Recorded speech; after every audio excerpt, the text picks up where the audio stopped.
So, what are the odds that thing is friendly? Slim to none.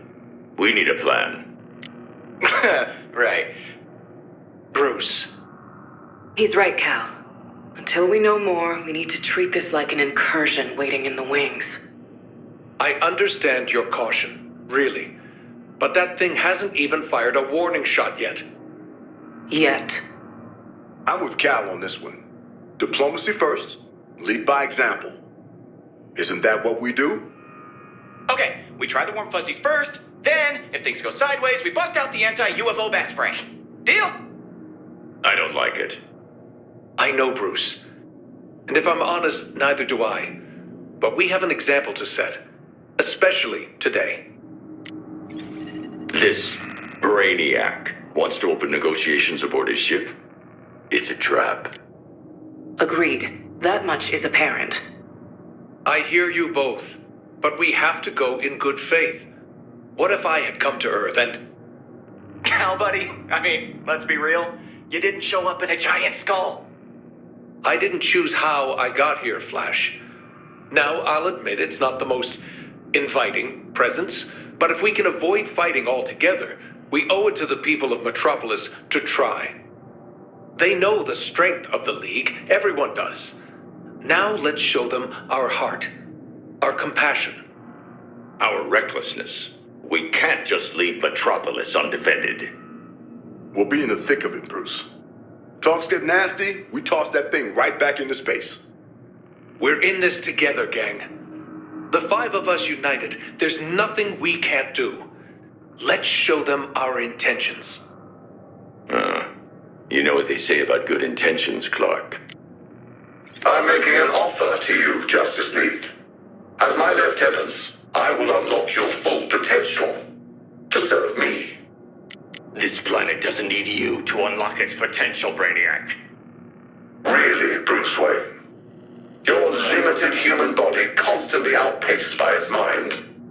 The process of integration is less painful if you permit it. Kal-El, surely you understand the gravity of what I'm offering. You could have Krypton again. A new Krypton, built in your image. Listen to me, Brainiac, you're right. I do understand the pain of losing a planet. But what you're doing, this isn't the way to get Kolu back. How wonderfully droll. And you, John Stewart, isn't your oath to bring order to the universe? Let me tell you about my oath. It says, no evil shall escape my sight. Whatever happened in those other universes, Brainiac, you won't have this one! Barry, now! Ugh, my head. Sorry, Diana. I broke the sound barrier to get us out of there. If we'd stayed a second longer, that thing would have gotten us all. He got Cal. I mean, how did you even get Cal? Kryptonite, for one. But that's not important right now, Barry. Right.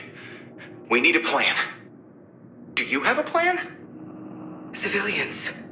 We need to start evacuating the city. Get as many people as far away from that ship as possible. I'm on it. But then what? Hera, help me. I don't know. A full evacuation order. I repeat, if you and your loved ones are still in Metropolis, we urge you to get to safety. Such devastation. My heart breaks for this city and its children. Inner Sanctum biometrics activated. Access granted. By the goddess, who... Watchtower, identify those biometrics. Scan identified as user Barry Allen. Flash? How did... Tower, access Inner Sanctum security feed. Security feed offline. Threat of leak compromise. Certain. Athena, give me strength. Hang on, Barry, I'm coming. I just hope you're still you when I get there. We Caloons have always striven for greatness. Yet when I reached out to seize that greatness, I was ostracized. My so-called peers dubbed my experiments on living test subjects unethical useless. Some even attempted to discredit me and my discoveries. It was then I realized only I truly understood greatness. Of course, my persecutors soon changed their tune when our planet was threatened, just as I predicted it would be. Suddenly, they looked to me for answers, and I was happy to provide them. I selected and archived the best Kolu had to offer and created a vessel to hold it. You, my ship. An ark to an eternal Kolu. Despite the initial scientific reception, my terminals are perhaps my greatest achievement. My legacy. After several suboptimal results and the denial of further resources, I became the first fully successful integration. This proved pivotal. I was able to build a network that would obey my will, realize my vision for our evolution. In that moment, a spark was lit. That spark was new Kolu, and I have carried it like a beacon through the multiverse. Endless planets of organic matter just waiting to be collected and molded. For who has a greater right to the multiverse than we Koluans? And who better to lead them than me? The only Koluan who truly saw where our futures lay.